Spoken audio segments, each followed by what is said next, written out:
되면은 많은 분들이 소하고 있는 시간인데 김현승의 가을에는 기도하게 하소서라고 하는 시가 있습니다. 기도하게 하소서 그렇지만 가을에는 사랑하게 하소서라고 하는 단락이 있습니다. 사랑하게 하소서, 한 사람을 택하게 하소서, 가장 아름다운 연결이라며 이 비옥한 시간을 하게 하소서.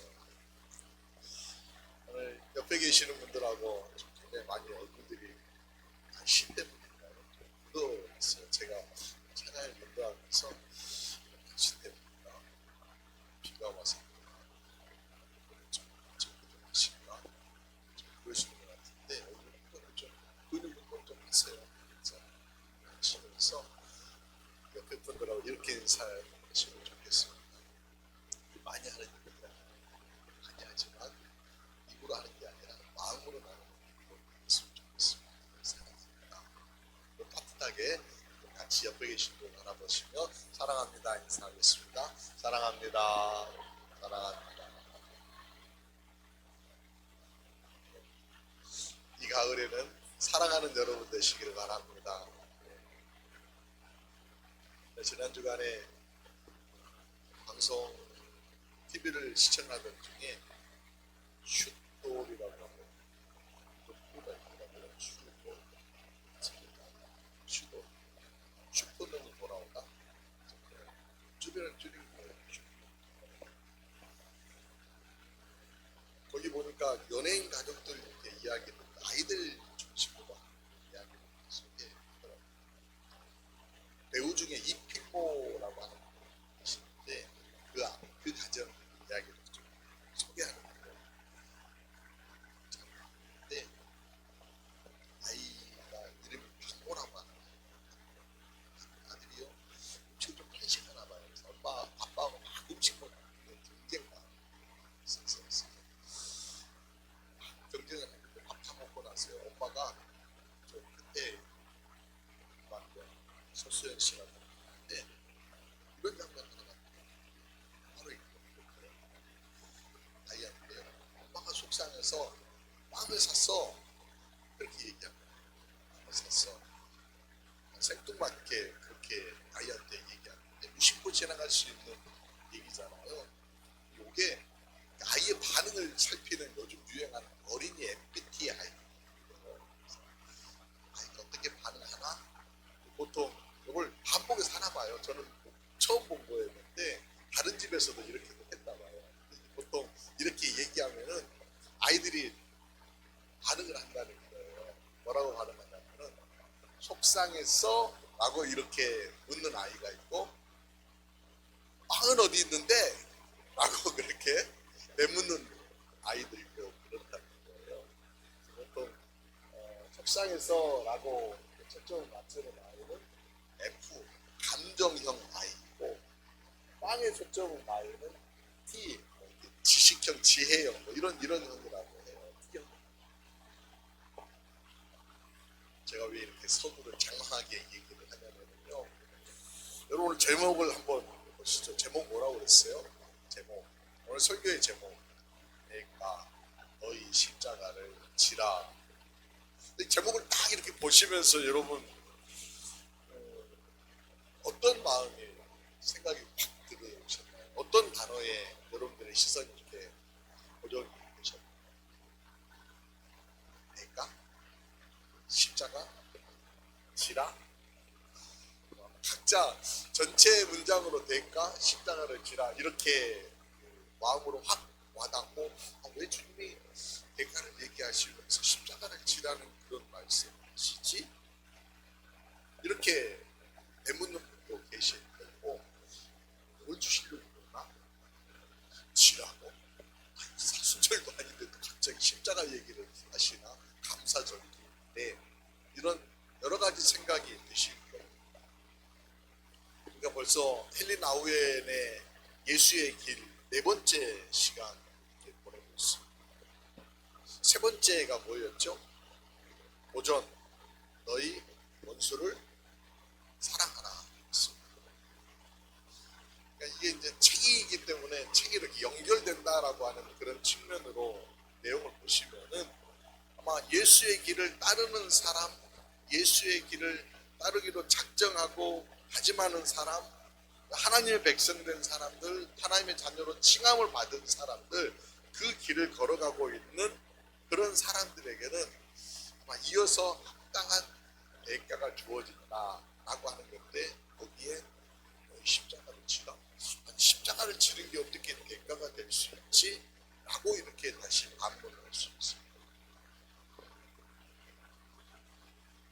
이 본문을 보시려면은 그냥 우리가 흔히 얘기해서 마태복음 21장에 나와 있는 후반부의 요 말씀을 집중해서 보는 것도 중요하지만은 그 앞부분과 연결해서 말씀을 이렇게 쭉 보시면은 이 본문이요 조금 더 이해가 쉽게 되어질 수 있습니다.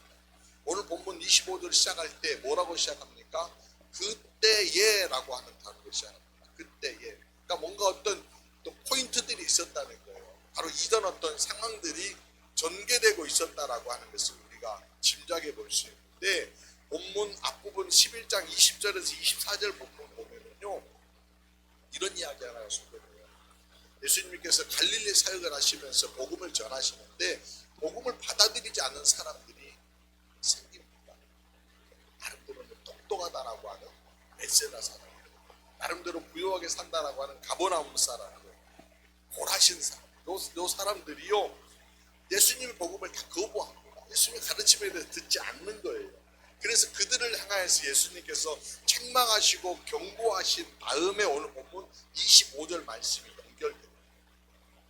그러면서 예수님께서요 이런 말씀 하시잖아요. 25절 말씀 보면은 천지의 주제이신 아버지여, 이것을 지혜롭고 슬기 있는 자들에게는 숨기시고 어린아이들에게 나타내심을 감사하나이다. 복음에 대해서 사람들이요 듣기는 듣되 자기 스스로 지혜롭다라고 생각하고 자기 스스로 슬기롭다라고 하는 사람들은 받아들이지 않았다는 겁니다. 그런데 어린아이와 같이 순수함을 지닌 자들은 받아들였다는 겁니다. 그 받아들이는 자들이 있다라고 하는 것에 대해서 감사를 드리면서 그 받아들이는 자들에게 주시는 말씀이 바로 수고하고 무거운 짐진 자들아 다 내게로 오라, 너에게 힘을 주리라 라고 하시는 말씀입니다. 여기 보면은 수고하다라고 하는 헬라어 단어가요 코피언테스라고 하는 단어입니다. 코피언테스. 구체적으로 굉장히 곤하고 지치다.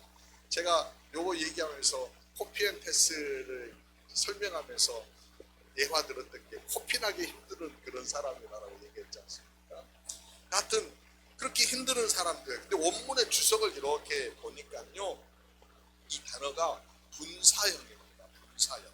분사형이다라고 하는 거 계속해서 지속한다는 거예요. 그러니까 한 번 힘든 것으로 끝나는 것이 아니라 지금까지 계속해서 지치고 낙담 중에 있는 사람들, 바로 이게 수고하고라고 단어 안에 담겨져 있는 것이 짐진 자들아라고 하는 것도 역시 수동분사로 표현이 되어져 있는데, 수동분사라고 하는 것은 누군가에게 무거운 짐을 지운 자들, 그 짐을 지고 있는 자들이라고 하는 거예요.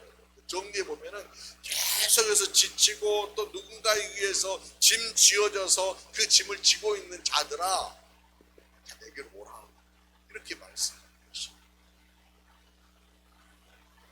당시에 유대인들 예수님을 따르고 있는 사람들이 지고 있었던 짐을 여러 유형으로 살펴보면은 율법적으로 좀 굉장히 바리새인들이나 서기관들은 강조를 하다 보니까 그걸 지키지 못하는 죄책감에 사로잡혀 있는 사람들이 보통은 많이 많았습니다.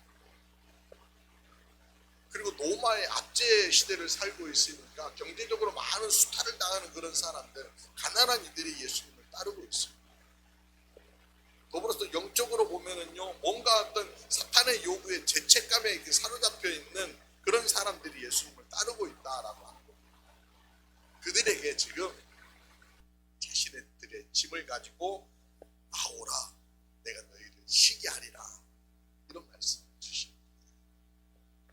좀 힘이다라고 하는 것, 십자가 대가가 무엇인지가 이제 좀 이게 희미하지만 그림이 그려지지 않습니까? 않습니까? 십자가 그러면 우리가 그냥 고난, 제한된 어떤 무거운 짐 이렇게 생각하는데 주님이 우리에게 지어주신 그 십자가는 어찌 보면은 더불어서 쉼의 십자가이다. 주님이 지고 가시는 어떤 주님이 지셨던, 주님이 품고 있었던 그런 평안의 어떤 십자가이다라고 하는 게 연결이 됩니다. 쉼이다라고 하는 단어를 주석에서 찾아보니까요, 아나포신이라고 하는 이런 단어를 쓰더라고요. 근데 아나라고 하는 것은 다시라고 하는 그런 뜻이 있고요, 포신이라고 하는 것은 멈춤, 쉼이라고 하는 것이 새로운 창조를 위해 잠시 멈추었다, 다시 시작하기 위해서 잠시 멈췄다, 이런 뜻인 거예요. 그러므로 예수님의 의도하시는 것은 무거운 짐을 지고 있는 보고하는 사람들에게 새로운 길을 열어서 그 길을 새롭게 가자라고 펼치고 있는 것이 바로 이 주님의 초청이다라고 하는 거죠. 주님의 멍에를 메며 같이 가자 이렇게 초청하고 계십니다. 그러므로 오늘 우리에게 요청하시는 십자가는 고난의 십자가가 아니라 새로운 창조를 열어가기 위한 주님의 배려이다. 그러니까 뭐예요? 여러분들 오늘 설교의 제목처럼 대가 이렇게 바라볼 수 있다라고 하는 겁니다.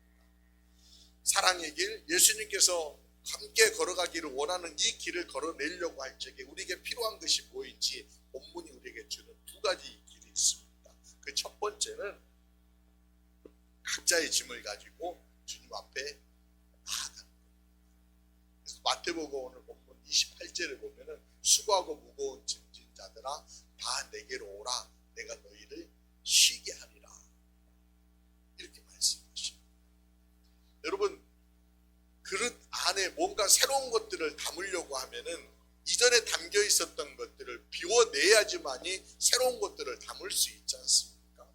그런 것처럼 우리가 버려야 될 게 있다는 거예요. 내가 지고 있는 짐을 내려놓고 그 짐을 버려야 된다라고 하는 거죠. 우리가 내려놓아야 될 짐이라는 게 도대체 뭡니까? 우리가 버려야 될 짐이라는 게 도대체 뭡니까? 이렇게 되물을 수 있을 겁니다. 그건 뭐냐면요, 지금 여러분들이 혹시 과거에 지셨던 짐, 지금은 아닐 수 있어요. 과거에 지었던 짐들이 뭐입니까? 보통의 사람들이, 지금 이 사람들이 지고 있었던 짐이 뭡니까? 소두에 말씀드렸듯이 율법적 압박감입니다. 착취에 대한 압박감입니다. 사탄이 주는 그런 죄책감입니다.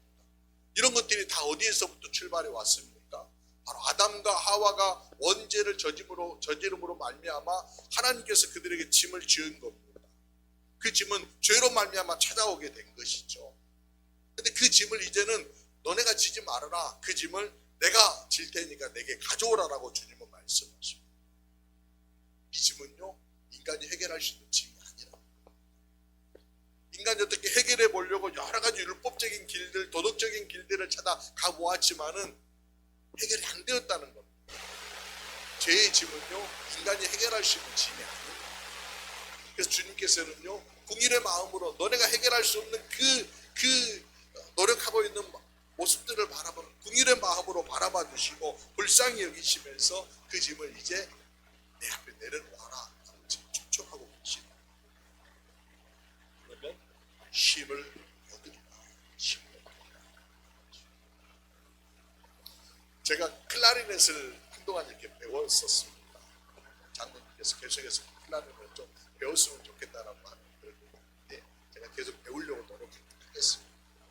클라리넷을 잠깐 중단했던 이유가 뭐냐면은 가르쳐 주시는 목사님께서 저희 지방으로 내려가 버리셔가지고 혼자 연습하는데 굉장히 힘들더라고요. 그래서 중단하게 됐는데 예전에 이제 가르쳐 주셨던 그 모습들 잠깐 생각하면서 계속 연습해 보려고 합니다.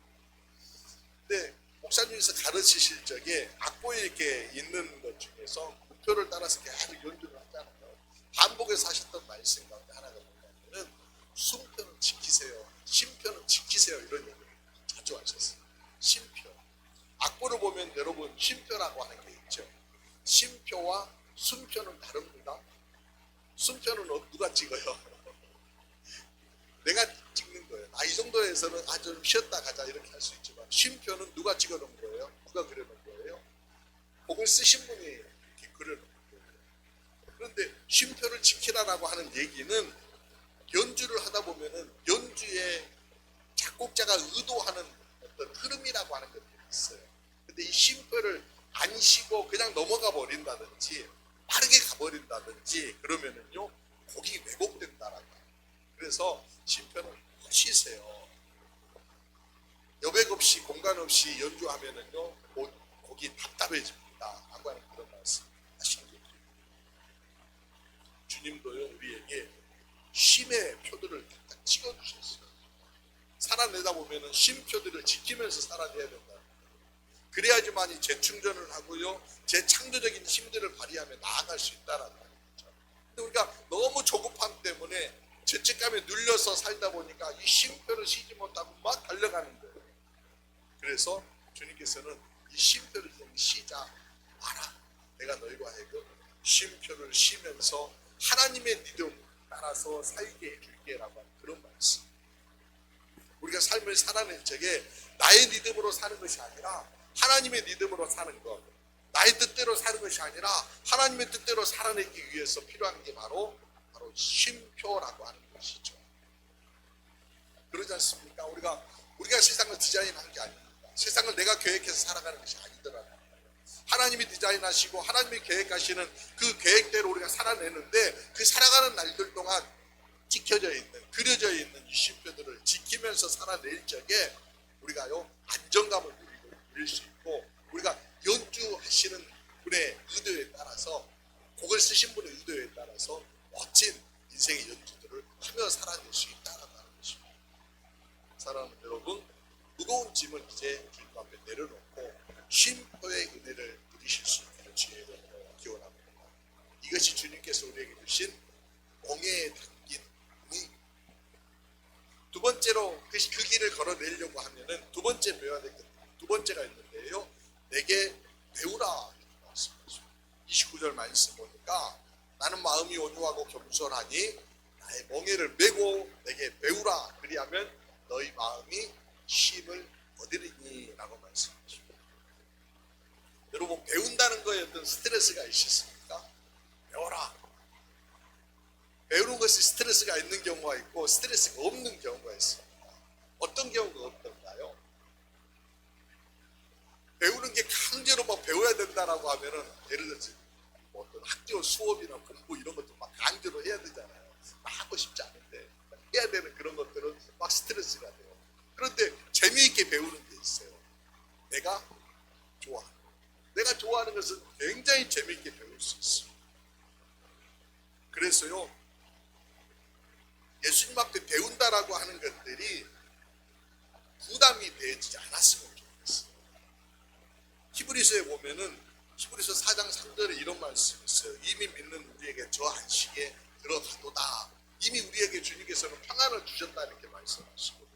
평안을 주셨다라고 하는데 이 평안의 길 가운데 뭔가 배워야 된다라고 하는 것이 부담이고, 또는 이게 내가 해야 되나 라고 하는 그런 마음 때문에 배움의 길들에 대해서 약간 불편함이 생기는데, 노동으로 생각하는데 이게 행복하려고 하면은, 헬리나우에는요 이게 행복하려고 하면은 이렇게 하라는 거예요.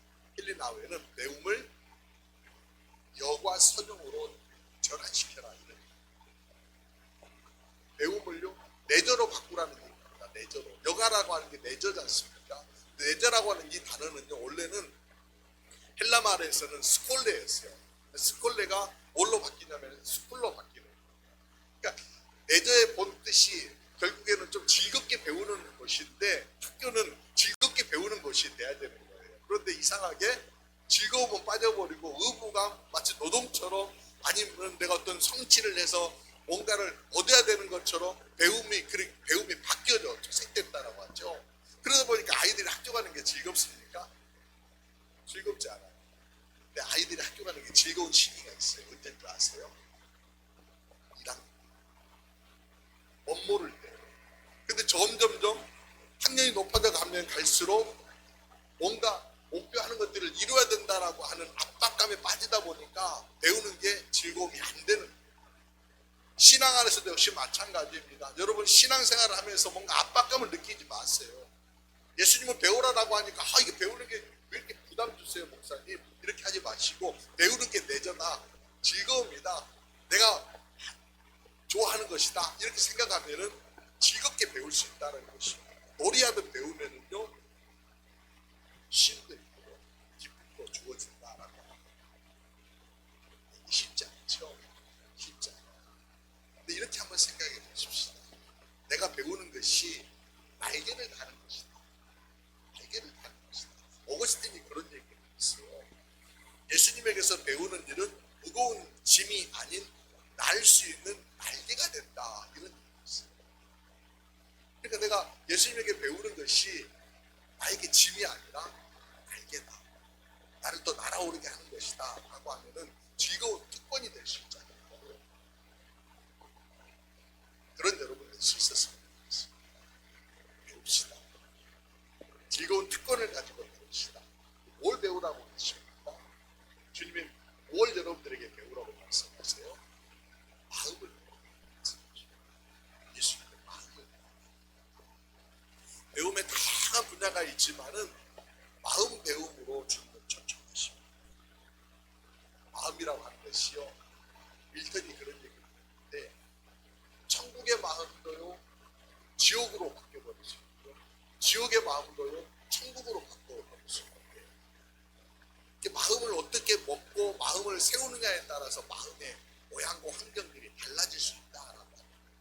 얼마든지 우리가요 그 마음을 쑥 품으면은 그 마음이 내 마음이 될 수 있다라고 합니다.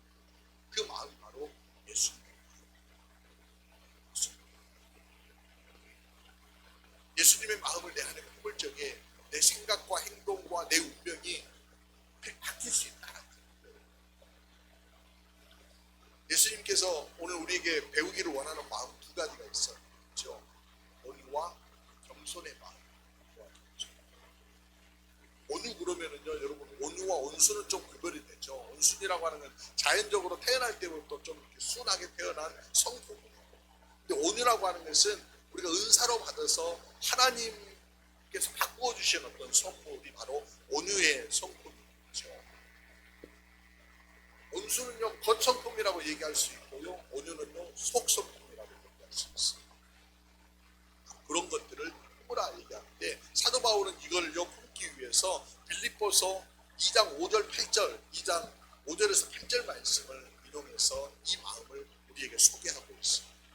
그럼 같이 한번 읽어볼까요? 시작.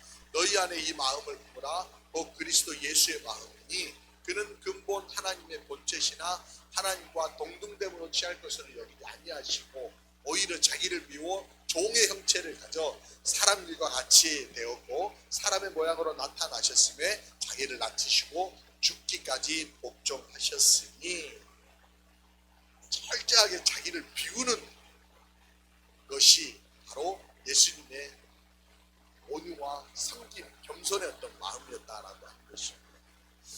이준표 목사님께서는 이 온유하고 겸손한 마음을 별세시키는 마음이다 이렇게 표현하셨습니다. 별세시키는 마음. 결국은 별세시킨다라고 하는 얘기는 이전에 나는 예수 안에서 죽고 지금의 나는 예수 안에서 다시 부활하여 예수를 품고 살아가는 그런 사람, 그게 바로 별세 신앙이지 않습니까? 그런 겁니다. 주님과 함께 내가 죽는 겁니다. 내가 죽는 겁니다. 나를 죽이는 겁니다. 그리고 주님과 함께 내가 다시 사는 겁니다. 살아냈는데 바로 그 주님의 마음이 나에게 들어와 있는 겁니다. 나는 이제 죽었어요. 난 죽었으니까 성질 뿔뚝뿔뚝 나죠. 미운 사람들 미움감도 뿔뚝뿔뚝 나오죠. 지난주 원수 사랑하라고 했는데 원수 사랑 됩니까? 안 되죠. 다시 또 미움감도 또 막 나오죠. 그럼 뭐에다 잇대다고 그랬습니까? 처음 사랑. 주님의 처음 사랑에 다시 잇대는 거예요. 이런 것들이 계속해서 반복해서 나아갈 적에 온전함을 향해서 가는 거예요. 뚝딱 한 번에 이루어지는 게 결코 아니라는 거예요. 반복해서 이루어지는 거예요. 그런데 이 가는 걸음 가운데 지난주에도 말씀드렸듯이 주님이 함께 하십니다. 오늘도 같은 내용입니다. 멍에를 메라라고 할 적에 나의 멍에를 메라. 주님의 멍에를 메라고 할 때 내 멍에니까 네 매, 이렇게 주님 멍에를 우리에게 메어준 것이 아니라 주님과 그 멍에를 함께 매다라고 말씀하십니다. 함께 맨다라고 하는 의미가 뭐입니까? 두 마리의 짐승이 멍에를 하나 한 멍에를 메고 간다라고 하는 얘기는 같은 방향으로 같은 보폭으로 곳을 바라보며 걷는 거지 않습니까? 그렇게 걸어내자라고 하는 겁니다. 예수님께서 우리로 하여금 나의 멍에를 메고 같이 가자라고 말씀하시는 거예요. 주님이 때로 가다가 힘들면은 내가 호흡 맞춰줄게, 때로는 힘들면은 격려해 줄게, 때로는 힘들면은 이끌어 줄게 라고 그렇게 말씀하시는 거예요. 헬리나우에는 이 부분에 대해서요, 함께 멍에를 먼다라는 것을 주님의 멍에에 나를 연결시키는 것이다 라고 그렇게 표현했습니다. 함께라고 하는 단어가 참 신앙 안에서 중요하고 좋고 위로가 되는 말씀입니다. 나 혼자 걷는 게 아니라는 거예요. 주님이 나와 함께 걸어내고 계시는 거예요. 그러므로 내가 실수하고 넘어졌고 또 실패하고 주저앉았다 하더라도 다시 일어서서 한복에서 걸어내는 거예요. 그리할 적에 어느 순간 내가 지고 있던 짐들이 내려놓고 그 자리에 하나님이 찾아오게 될 것입니다. 기쁨이 부어지게 될 것입니다. 그러면서 내가 누렸던 이 평안들이 다시 자연스럽게 세상 가운데 내 삶의 주변 가운데 흐르게 되지 않겠습니까? 주님과 이어진 십자가는 더 이상 세상 짐이 아니고요, 세상의 멍에가 아닌 온유와 겸손이 강같이 흐르는 그런 멍에인 것입니다. 평안의 은혜가 주어지는 멍에인 것입니다. 번잡하고 어수선한 세상을 살아내고 있지만은 예수의 길을 가기로 작정한 저와 여러분들, 무엇보다도 주님께서 오늘 대가로 주신 십자가, 너희 십자가를 지고 가라고 하시던 이 십자가를 다시 한번 생각해요. 십자가 안에도 평안이 담겨 있습니다. 주님의 위로가 담겨 있고 주님의 보여주시기로 하는 기쁨이 담겨 있습니다. 그 십자가를 지시면서 여러분 놓치지 마시고 그 은혜를 누리시는 여러분 모두가 되시기를 주의 이름으로 축원드립니다. 기도드리시겠습니다. 사랑하는 주님, 볼 수 있는 눈과 들을 수 있는 귀를 주심에 감사를 드립니다. 어둠 속에 갇혀 답답한 듯 하였지만 이제 말씀에 의지하여 주님 앞에 나와 모든 짐 내려놓고 평안을 누립니다. 주님 마음 배우며 주님이 주신 멍에 메고 쉼의 은혜를 누립니다. 이제 번잡함 너머에 주님의 평안으로 마음을 채우고 기쁨 가득하게 하심을 믿습니다. 주님과 동행하게 하심으로 그 은혜가 쉼없이 우리의 삶 가운데 흐트러짐 없이 흐르게 하심을 믿습니다. 그 길 걸어내게 하여 주옵소서. 그 길 주님과 함께 걷게 하여 주옵소서. 허락하신 시간과 허락하신 삶의 길 가운데 주님 언제나 함께 주심을 믿고 감사를 드리며 거룩하신 주 예수 그리스도의 이름으로 기도드리옵나이다. 아멘.